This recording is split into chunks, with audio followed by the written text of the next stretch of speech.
Maldición, esto me trae malos recuerdos. Cada vez que venimos a Rosario, terminamos en el agua. Buenos días, gentiles caballeros. ¿Podrían informarnos si hemos llegado a la ciudad de Rosario?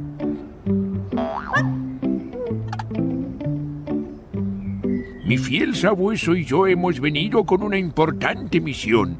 Tenemos que encontrar las piezas que faltan para completar este misterioso rompecabezas.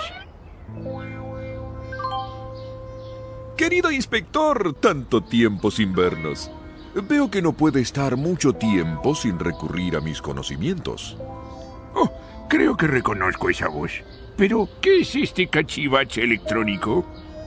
Soy su viejo amigo, la guía de Rosario Misteriosa. Todo se actualiza en esta era tecnológica. Ahora tengo MP3, cámara de fotos y Wi-Fi. Usted, el noble sabueso y nuestros jóvenes amigos nativos efectivamente están pisando suelo rosarino. Solo hay un detalle importante. Faltan unos 200 años para que Rosario sea declarada ciudad. ¡Pero qué barbaridad! Recién llegamos y ya empiezan a pasar cosas raras. Si acabamos de chocarnos con los conquistadores españoles, quiero hablar con el fundador de Rosario.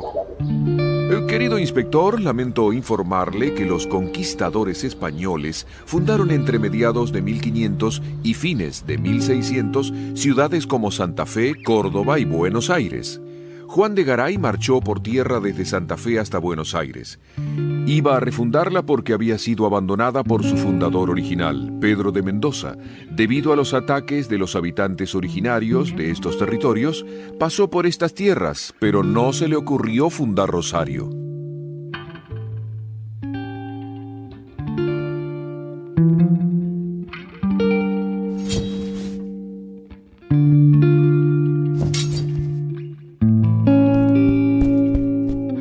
Este territorio era solo una gran extensión de tierra dominada por la presencia del río y surcada por arroyos y humedales. Se la conocía como Pago de los Arroyos. Era mucho más amplio que el territorio actual de la ciudad. Los límites eran el río Paraná al este, el río Carcarañá al norte y al sur la Cañada de las Hermanas, en provincia de Buenos Aires. Su límite oeste era menos definido y se adentraba en la actual provincia de Córdoba. Los arroyos que daban nombre al pago son el Carcarañá, el Ludueña, el Pavón, el Saladillo, San Lorenzo, el Seco y el Arroyo del Medio, que hoy es el límite con provincia de Buenos Aires, todos alimentados por agua de lluvia y confluyendo hacia el Paraná. En 1689 el rey de España le regaló a un capitán de caballería llamado Luis Romero de Pineda un territorio que incluía la actual ciudad de Rosario y alrededores en pago por sus servicios. Pineda no se puso muy contento con el regalo, ya que en esta época este territorio era un paraje desolado y habitado por pueblos originarios poco amigables con los españoles. Igualmente fundó aquí la estancia de la Concepción del Pago de los Arroyos, que tenía el casco principal y la capilla a orillas del arroyo Saladillo. A la muerte de Pineda, sus dos hijas heredaron la estancia y la dividieron en dos. El punto de referencia para dividir el territorio fue este mismo árbol que usted ve aquí, conocido como el Árbol de la Cruz. En 1730, 40 años más tarde de la cesión de estos terrenos a Pineda, el gobernador del Río de la Plata creó el curato del Pago de los Arroyos. Curato significa lo mismo que parroquia. Esto implica que la zona ya contaba con la suficiente cantidad de cristianos. Esta parroquia se instaló en el mismo lugar que hoy ocupa la catedral. Sí, todo muy interesante. Pero yo tengo que encontrar los barrios que me faltan para completar el rompecabezas. Para encontrar los barrios, necesito que exista la ciudad. ¿Quién la va a fundar? ¿Este español Pineda? ¿Estos simpáticos nativos que nos acompañan? No es tan sencillo, inspector. Cuando los conquistadores españoles llegaron a estas tierras, se encontraron con varias naciones o tribus de pueblos originarios. Los que vivían en esta zona litoral eran nómades y las tribus se mezclaban entre sí. Timbúes, guaycurúes y querandíes también se mezclaron con los españoles. El resultado de esta mezcla fueron los mestizos que se convirtieron en los gauchos locales. La llegada de la inmigración sumó nueva sangre a estas mezclas. Las inmigraciones hicieron de Rosario una gran ciudad en pocos años. De 3.000 habitantes en 1851 a 91.000 en 1895. A los inmigrantes europeos que llegaron en los barcos se sumó la inmigración interna, cabezas de trabajadores criollos que venían a trabajar en el saladero. Luego, en 1930, cuando la inmigración europea decreció, hubo una inmigración sostenida desde otras provincias como Chaco, Corrientes, Santiago del Estero y Tucumán.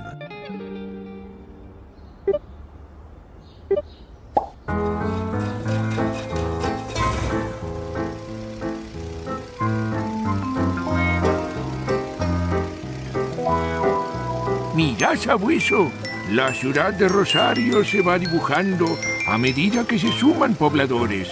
Ahora sí que podremos encontrar las piezas perdidas del rompecabezas y resolver este misterio infernal.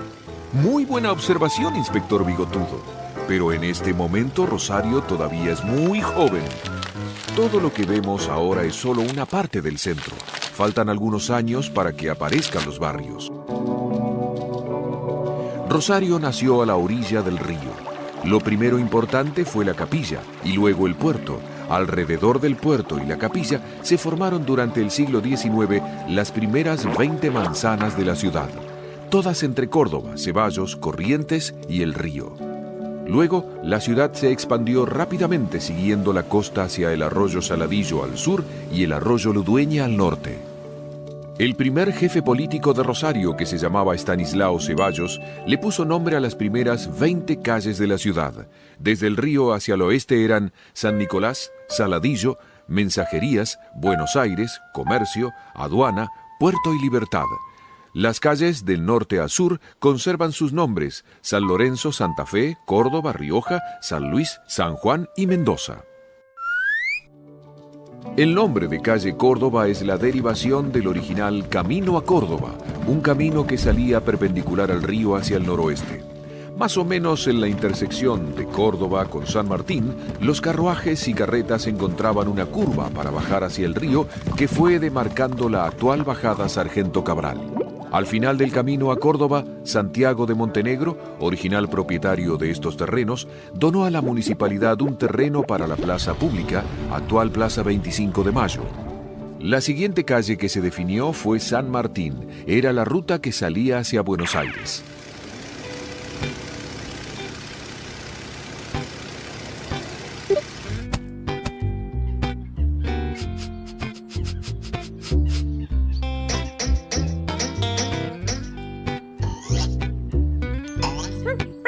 Alto ahí, señor Bigotudo. Si quiere completar este rompecabezas de una buena vez, está obligado a cuidar mi integridad y seguir mis consejos. ¡Ah!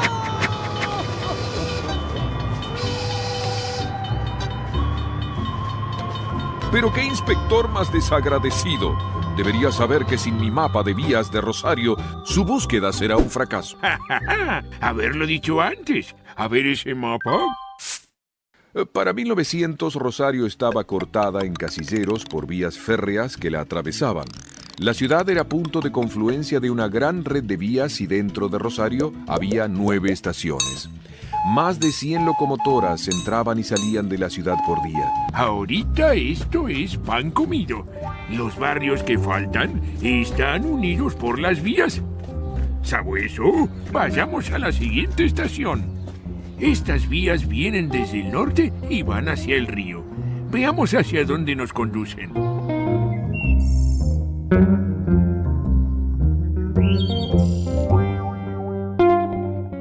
En este lugar tan grande no vamos a encontrar la pieza del rompecabezas sin ayuda de la guía. ¿Libro? Decime por dónde tengo que buscar. Las vías que ustedes vienen siguiendo provienen de Tucumán y fueron instaladas para conectar las plantaciones de caña de azúcar con la refinería y la salida de la producción hacia el extranjero por medio del río Paraná.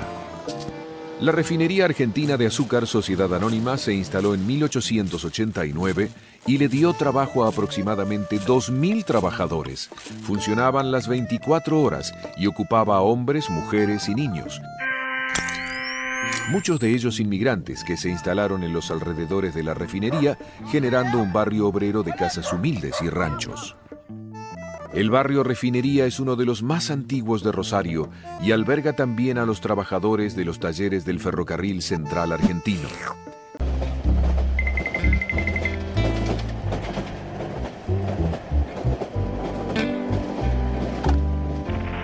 Rosario fue la tercera ciudad del país en contar con servicio de tranvías, luego de Buenos Aires y La Plata. El primer tramo del tranvía en Rosario, que comenzó a funcionar en 1872, unía la Plaza López con el puerto. El empresario que obtuvo la concesión tenía el compromiso de pavimentar las calles del recorrido y parquizar la plaza colocando bancos y farolas.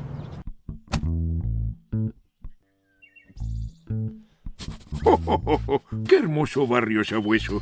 El viaje en tranvía ha valido la pena. Vinimos buscando las chimeneas del frigorífico y nos encontramos con otra cosa. Mirá, Sabueso, cuántas casas señoriales, cuánta elegancia. ¿Pero qué hacen estas mansiones aquí tan lejos del centro? Librito sábelo todo. A vos te lo estoy preguntando. Bueno, inspector Bigotudo, los buenos modales ante todo, ¿no? Ahora estamos en el extremo sur de Rosario. El destino de esta zona se definió en 1880 cuando un rico negociante de tierras llamado Miguel Arijón compró grandes superficies de terreno linderos al río Paraná. Aquí, junto al arroyo Saladillo, comenzó un ambicioso proyecto: construir una aldea de fin de semana para las familias más pudientes de la ciudad. Aquí se construyeron hermosas mansiones con grandes extensiones de parque, equipadas con los últimos adelantos como teléfono, luz eléctrica y agua corriente. En los últimos años del siglo XIX, el centro de la ciudad casi no tenía servicios de limpieza y recolección de residuos, agua corriente o cloacas. Por eso, cuando aparecían epidemias como el cólera, la viruela o el tifus, el contagio en la ciudad mataba a cientos de ciudadanos. Al retirarse a vivir a un barrio alejado, también aseguraban estar lejos de estos contagios. Escuchá, Sabueso. Eso parece ser el sonido de una caída de agua. Vamos a investigar. Se dice que Manuel Arijón sufría de dolores de huesos y que un día bañándose en estas aguas notó que esos dolores se aliviaban. Basado en esta creencia de los poderes curativos del arroyo Saladillo, Arijón mandó a construir un desvío del cauce. Así creó un balneario público en el mismo lugar donde ahora están las piletas municipales. Mandó a construir una gran pileta con forma de media luna y otras menores. A su alrededor construyó cambiadores, una confitería y otras instalaciones que incluían un cine. También invirtió en una nueva línea de tranvía para conectar el balneario con el centro. El balneario del Saladillo era sumamente popular y las familias llegaban en los tranvías repletos y se quedaban a pasar todo el día. Esta ciudad tiene todo tipo de maravillas. Ahora, yo me pregunto, ¿por dónde buscamos la pieza del rompecabezas que corresponde a este barrio? ¡Madre Santa! ¿Qué es ese bicharraco? Ah, eso también es parte del patrimonio del barrio Saladillo. Ese es un Neosclerocaliptus, pero los amigos le decimos cliptodonte. Vivían en este barrio hace unos 8.000 años, pesaban como 300 kilos y eran parientes de los peludos y las mulitas, pero gigantes. Eran herbívoros y tenían un caparazón rígido y peludo.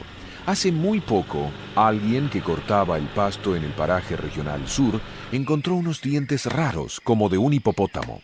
Entonces, los paleontólogos excavaron la barranca del arroyo y encontraron el esqueleto completo de un gliptodonte que desde entonces se exhibe en el Distrito Sur.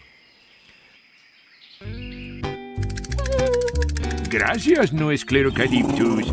Ya casi completamos el desafío.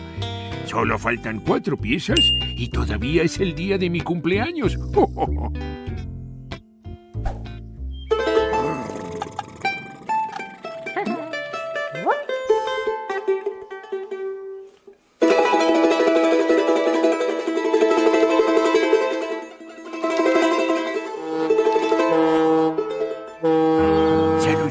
saludá, sabueso, que esos deben ser turistas que vienen a conocer Rosario. No se confunda, inspector. Lo que usted está viendo ahora es la llegada de inmigrantes europeos que vienen buscando trabajo y un nuevo hogar. Ah, sí, mi abuelo era yugoslavo y mi abuela era del reino de Bigotópolis. De ella heredé este hermoso bigote. Cuando a veces se pregunta de dónde descienden los rosarinos, suele responderse que descendemos de los barcos. Ciertamente tiene algo de verdad. Hacia 1860 la Argentina era uno de los estados menos poblados de América.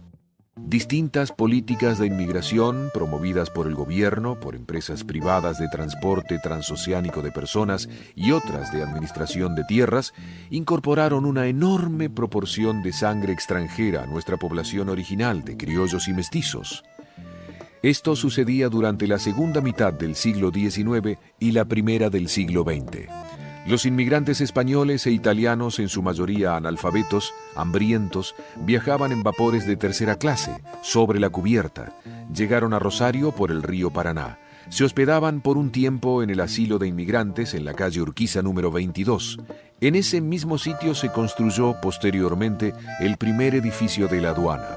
Parecía una fortificación. Fue demolida en la década del 30 para construirse el que actualmente conocemos, inaugurado en 1937. La mayoría de estos inmigrantes provenía de Italia y España, pero también llegaron ingleses, franceses, alemanes, polacos y rusos, árabes y judíos. Estos recién llegados eran ofrecidos por las compañías inmigratorias a fábricas o talleres y eran trasladados gratuitamente con su equipaje y sus herramientas dentro del territorio nacional. Algunos inmigrantes trajeron desde Europa la experiencia de la creación de sindicatos de trabajadores.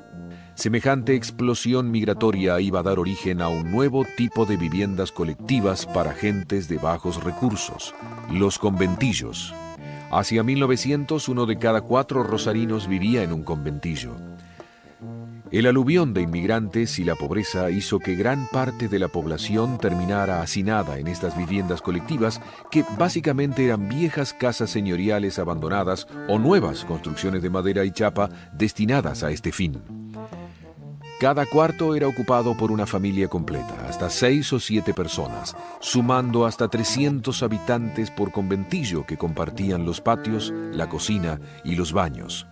A principios del siglo XX había en la ciudad unos 1.200 conventillos. El más grande de todos, y el peor, estaba en el barrio Refinería. Pertenecía al mismo Manuel Arijón, que había diseñado la coqueta aldea de Saladillo al sur de la ciudad. Tenía 95 piezas y vivían 369 personas compartiendo un solo baño. En esa época otros conventillos se destacaban en Rosario y con sus reglas propias de funcionamiento constituyeron una subcultura propia. Los 400 cuartos, ese era el nombre de uno de los más grandes conventillos del barrio Refinería. 350 personas, entre turcos, japoneses, italianos, sirios y españoles, debían pujar no solo por su espacio, sino por una de las 4 letrinas y la única canilla.